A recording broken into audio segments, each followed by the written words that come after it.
Welcome back, everybody, to Pittman Friends podcast. I'm here today with my friend, Deana Tice. Welcome. Thank you. Happy to be here. So, Deana is not a government employee. Nope. Not a politician, not a candidate to be one, none of those things. Deana's what I call a community leader, but specifically in the ag community. Currently chair of the president of the Anne Arundel County Farm Bureau, vice chair of our Anne Arundel County Ag Commission that advises us on ag issues, former leader 4-H. The list goes on and on and on. If you know anything about ag in Anne Arundel, you know Deana. So welcome. Thank you. So I want to ask you first, before we get into, really what I want to do in this session is to talk about agriculture in Anne Arundel County, some of the challenges, some of the progress that's being made, some of the opportunities. But first, a little about you. How did you get involved? Or did you grow up on a farm, or how did you end up living this life? I did. I grew up as a farm kid. At my mother's baby shower, I received my first pony. Oh, wow. Both sets of grandparents had farms in Montgomery County. And while both had equine, they also had production agriculture on their farms too. So I grew up in that diversity of having the equine and production agriculture. Okay. Real farming. And then, so how did you end up in Anne Arundel County? Dad was blacksmith. Mom was a horse trainer. And farming, let's just say the farms ended up getting sold in Montgomery County. Okay. So we moved from different farms. Your farm now development house? Yes. Okay. Yes. So we moved to different farms, and it was wonderful looking back because I really got the diversity. In third grade, I was in San Antonio, Texas, riding pentathlon horses because my mom was working at that farm. And then later we ended up moving to Missouri, and I helped Dad run the 200-sow farrowing barn while I was in high school. And then we got into dairy goats, and all my friends out there had dairy cattle, so I was in the milking parlors helping them milk so we could get off to the movies or whatever we wanted to do as kids. So then after graduation from high school, I came back to Maryland and graduated from University of Maryland with agriculture and resource economics. Wow, you really have had, okay. Now I know why they keep putting you in as a leader for whatever the ag issue is. Okay. And so currently you live, tell us where you live. You don't have to give the address, don't. Currently, I am a full-time farmer in Harwood. Okay. Yep. And I think people know that I was farming. I was training horses for a living before I ran for county executive and growing hay, and not much good at fixing the equipment. I would say not a very good farmer, so I relied on other farmers to help when things broke. And I was on the board of Farm Bureau and the Soil Conservation District. So we know a lot of the same people.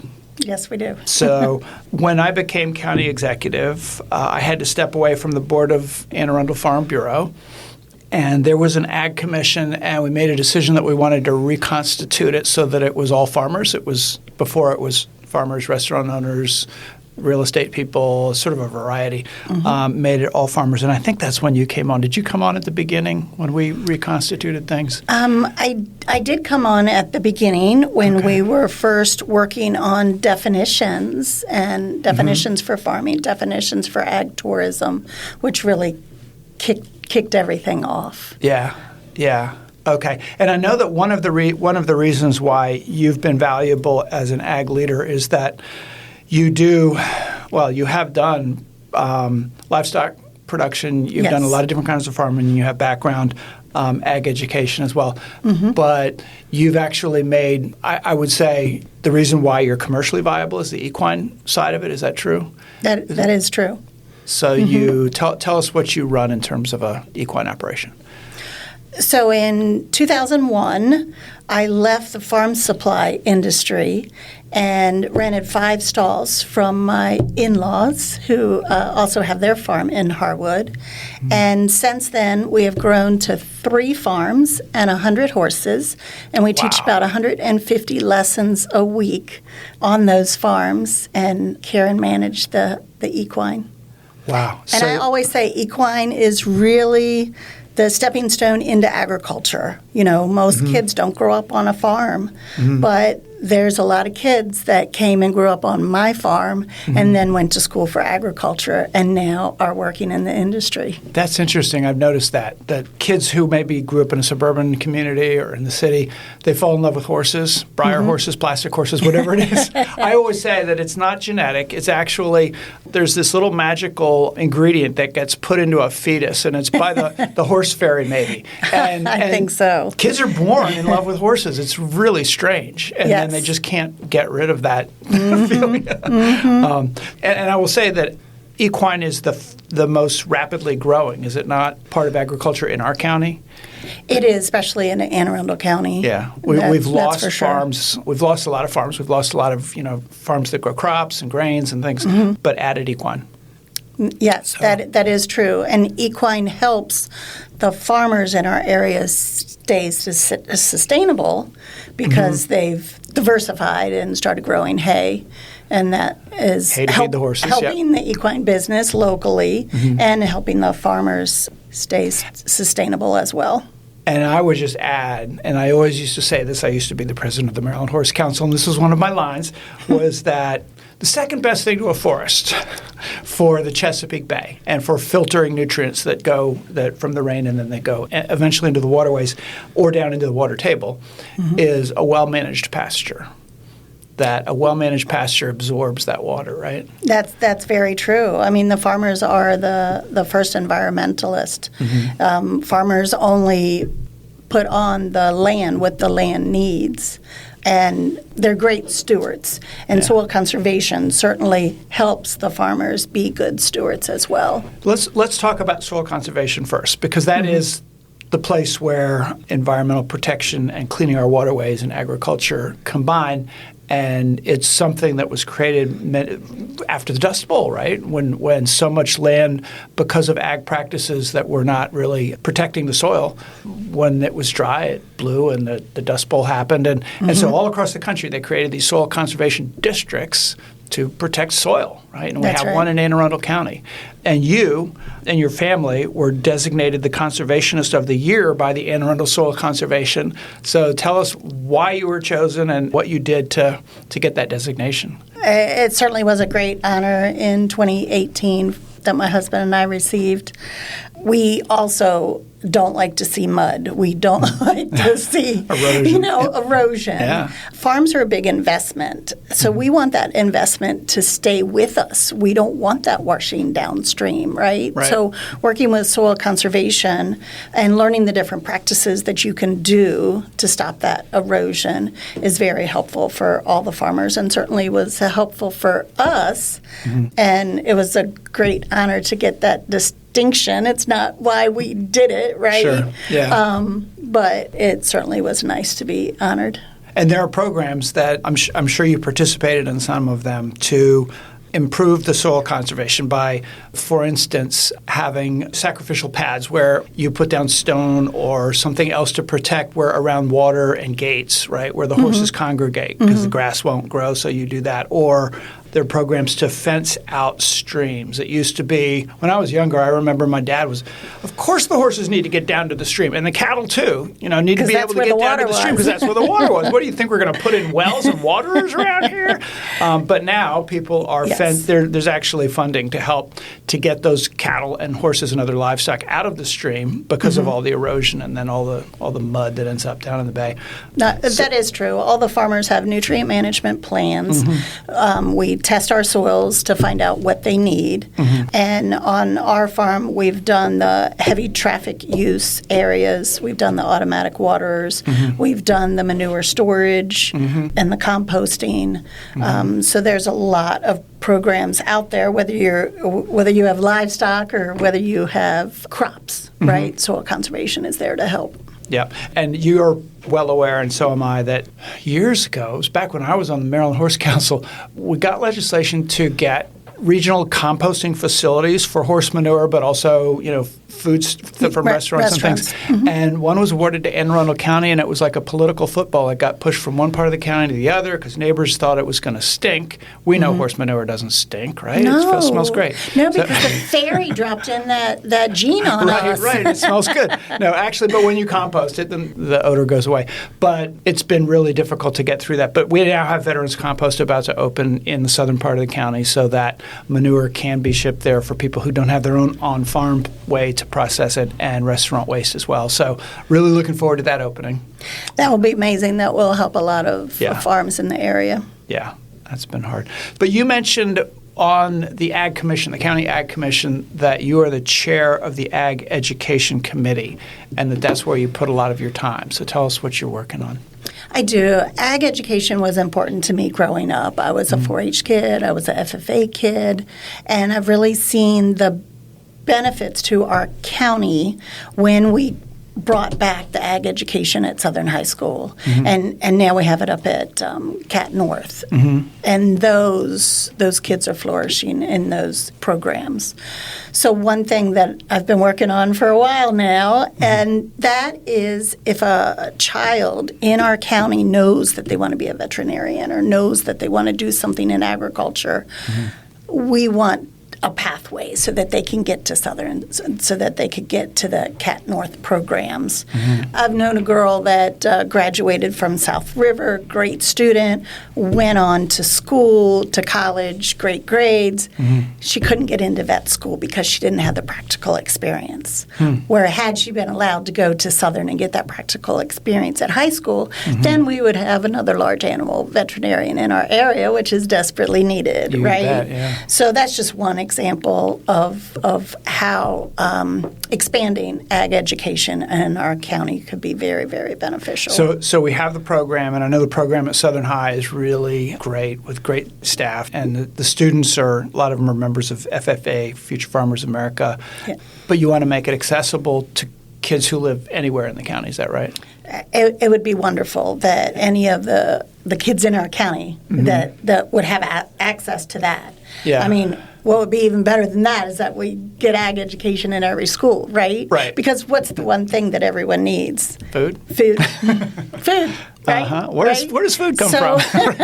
Right. So it certainly would make sense that we have more agriculture education in all the schools. Yeah. But until then, let's make a pathway so that they can get to the classes that they need to be successful. Well, and I will note that some of the kids who are part of the Southern High Case Ag program have been coming to budget town halls and saying, we want in your budget something to make this available for kids across the county. And I know that they're working the school board as well. And I know that Dr. Bedell would love to see it. In fact, in Texas, he said they had really great ag education there, and we have a long way to get to where they were, but he would like to do it too. So I'm hoping we can figure out a path. I'm hopeful too. Certainly, Don Pulliam on the board has been very supportive, and we're having a meeting on March 26th to bring a lot of people together to talk about ag education and see how we can build that pathway and expand the schools that have ag education.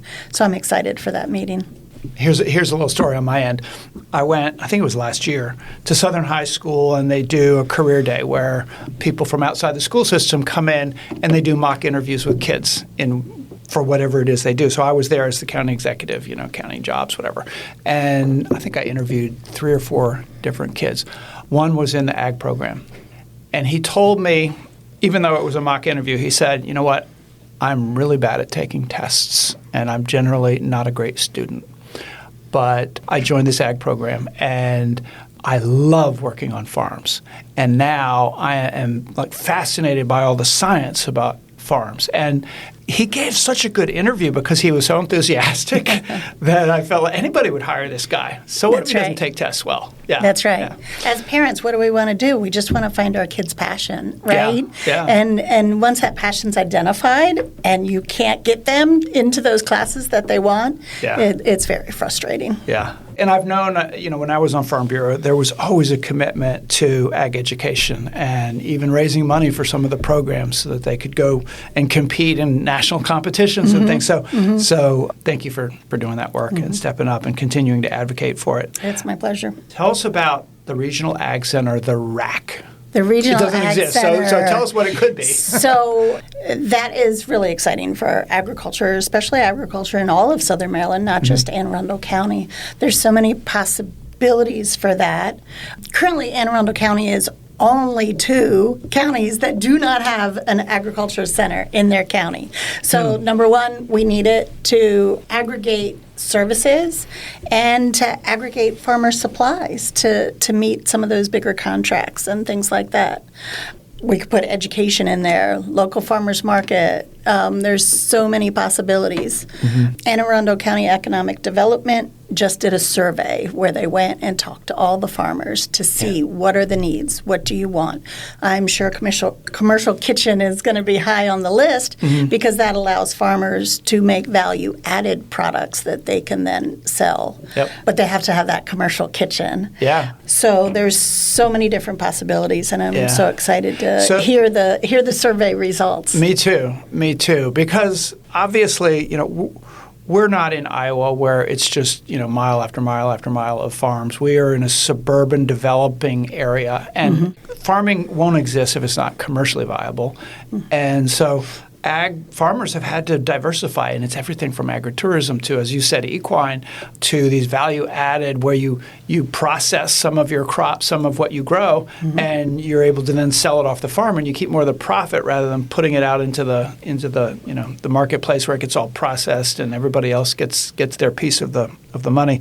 And one of the things is livestock production, where I've talked to folks who, there's the bison farm, and then there are folks who do cattle, and there are folks who do sheep, and they can't find a butcher locally that's got room for them that's anywhere near here, and they have to book it way, way, way in advance. And there was a plan to do down in Southern Maryland, so all of the Southern Maryland states have thought they were coming together through SMATIC, right, the Southern Maryland Ag Development, to do a processing center for meat.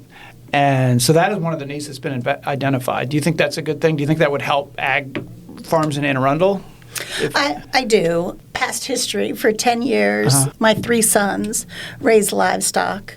They started it as 4-H projects, and then neighbors wanted it, and more people wanted it. And it grew into a big business where they were selling their beef, pork, chicken, and lamb at the local farmers markets. Wow.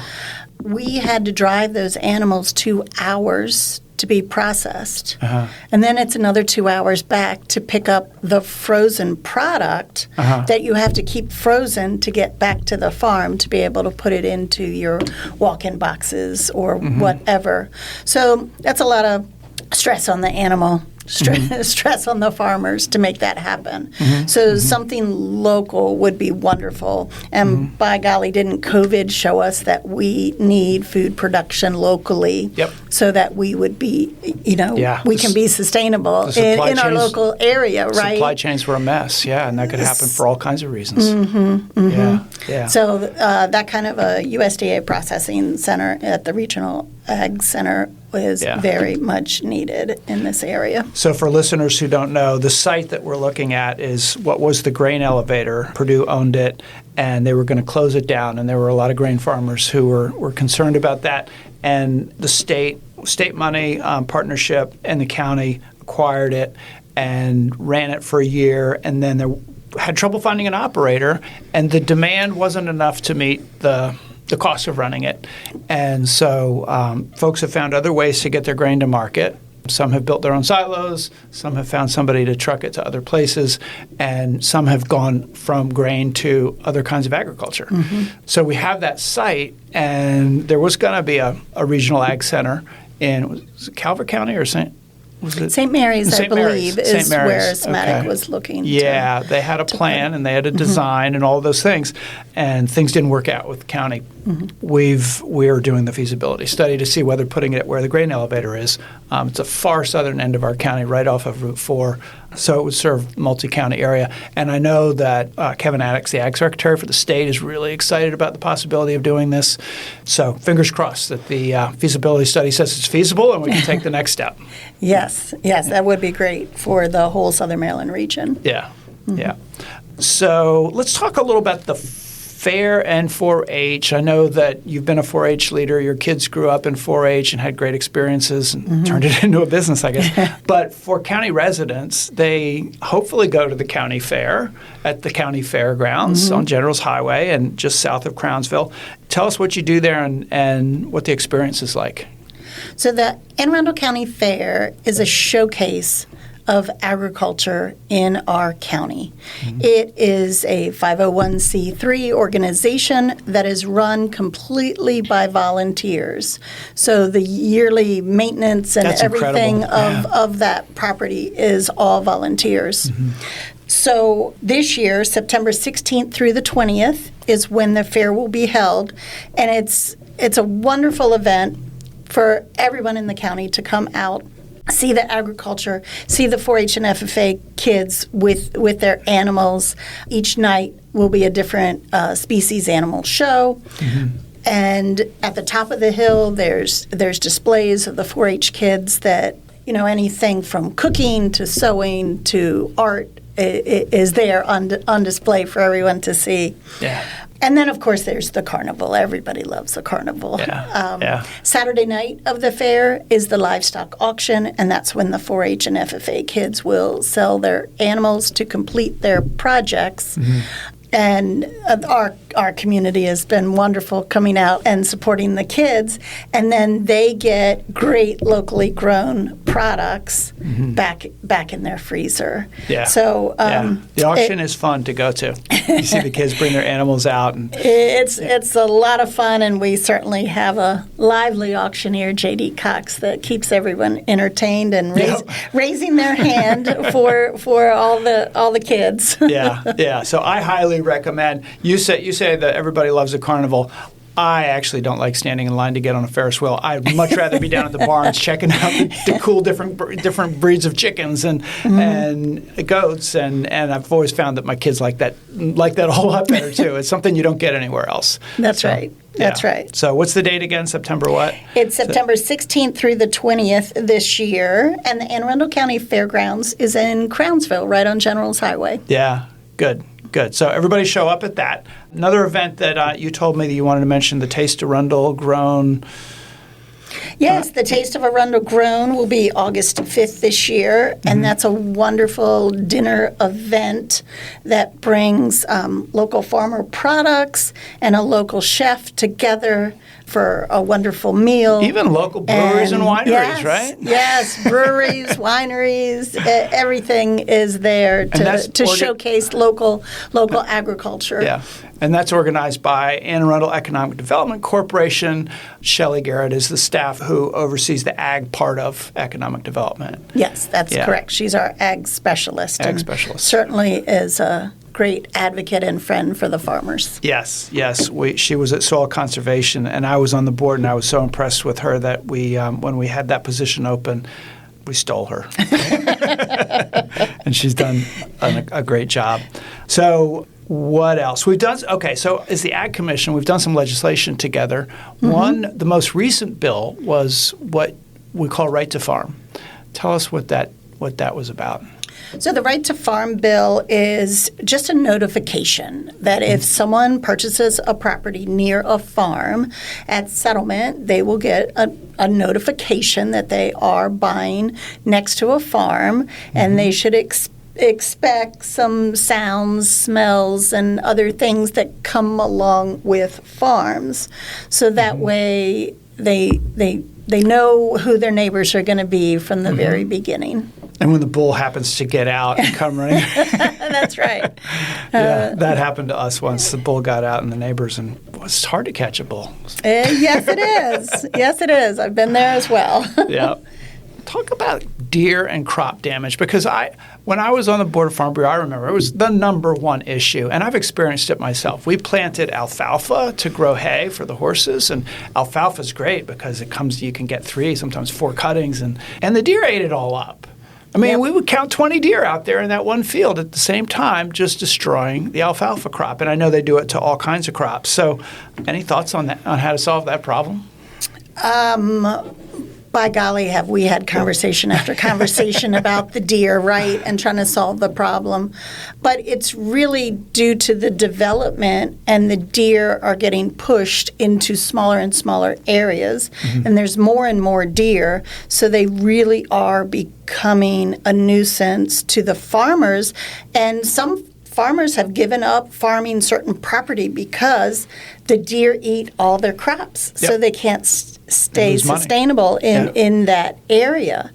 So, as I like to say, if my horses get out or my livestock gets out and goes and damages somebody's crops, then I need to make restitution to them, right? I need to fix that problem.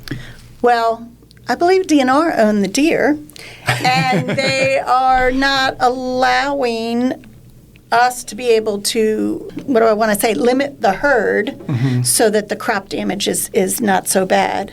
Currently, Anne Arundel County Farm Bureau is working on a doe challenge contest where anyone that gets a doe registers it, and then we give them a ticket to a drawing, and we're going to have some great prizes. But DNR won't let us do it, even though it did. We feel we meet the qualifications of the bill that was passed last year. Can I just say, so it's insane. We're working on that.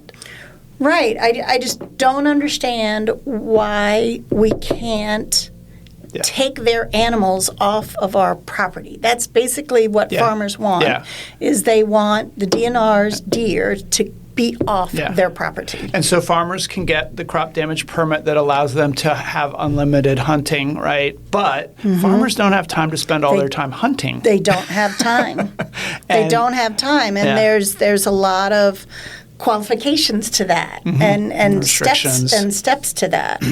So it certainly makes sense that we should be able to harvest the deer, get them processed, and then give it to the needy. We have so many people that need good protein, and it's great protein because they're out there eating all the wonderful crops. So it's just like raising a free-range cow.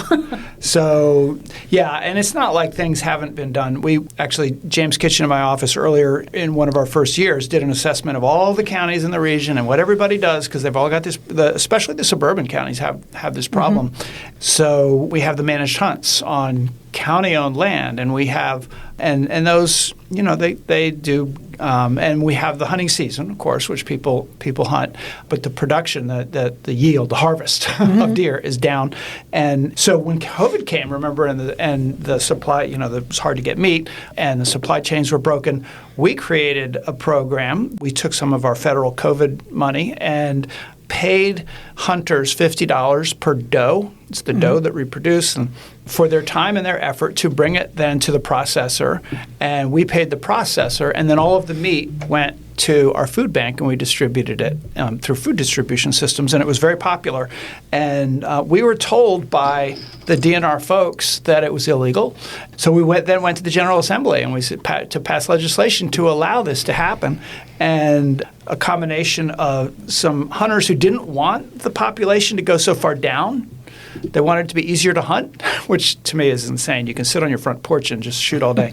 And some of the animal rights folks came out and killed the bill and it didn't pass. So we can't do that anymore, and it just frustrates me so much. I know at Farm Bureau we asked for market hunting where there would be certified and inspected deer meat, and it could be sold, and that hasn't gotten very far. So it has been very frustrating. We know our Department of Ag would like to protect farmers, and our DNR folks protect the hunters who pay who pay for the programs when they buy their ammunition and things and their licenses. And the hunters are a strong lobby, and it's frustrating to me that the hunters don't want the population to come down to a level that's manageable for the farmers, and there's a real gap there. So. Anne Arundel County Farm Bureau certainly appreciated your program, and we thought it was a great program. Yeah, my brother-in-law shot a lot of dough and took them in. And then he bought a lot of beer with the money. But, there you go. But something does need to be done when we can't produce enough food for people because the deer are eating it. There's a problem. Yeah. And that's what our problem is here in Anne Arundel County. And it needs to be fixed, and Anne Arundel County Farm Bureau is certainly working on that. So we hope that we can do a doe challenge next hunting season. Yep. Yeah. So let's end with, if there's anything that we've missed that you want to make sure that we talk about, but just if you had any advice for either a family that thinks they might like to live the lifestyle of, we see that often, move onto the farm and produce, whether it's for a living or whether it's just something on the side, or young people who want to engage, any advice that you would offer? Join Farm Bureau. Farm Bureau is certainly a great open door into the rural lifestyle. I mean, that's what they're there to protect and promote agriculture and the rural way of life. That certainly will help get things started. And then there's also partnering with other farmers because the average farmer is our age, so they are getting older. So we do need the next generation coming in to work with that. And we have University of Maryland Extension that manages a lot of educational programming, right? Yes, their offices are actually up on the Naval Academy Dairy Farm. Yeah, right up there in Gambrels. And they do a tremendous job up there. There's the 4-H'ers raise dairy calves up there. And then there's Kinder Farm Park. Oh, yeah. That 4-H kids can raise animals. Yeah, that's a county park. And also Rockhole Creek Barn down here in southern Anne Arundel County, where 4-H and FFA kids can raise animals. Yep. Matter of fact, the applications are going out soon for that Rockhole Barn. So if you want to join 4-H and raise an animal, now's the time to get started on that. Okay. Yeah, that's a county-run facility. I just want to mention a few events that we're having this year in the ag community. And one of them is the Anne Arundel County Young Farmers are having the Blessing of the Harvesters on August 22nd. That is down in Lothian, right? At the Lothian Circle in the Field of Grace. And that's where you can come out and see those big combines and those big tractors up close. It's a free event. It's also the bless them so they don't break down, right? Exactly. It's also a great kickoff for the harvest season. Yeah. And I just want to mention that spring and fall, when the farmers are planting and when the farmers are harvesting, you're going to see those tractors on the roadways and you're going to see those combines on the roadways. Please have patience. They're just trying to get to the next field so that they can produce food for you. So road safety is a big concern as we have those big vehicles out there.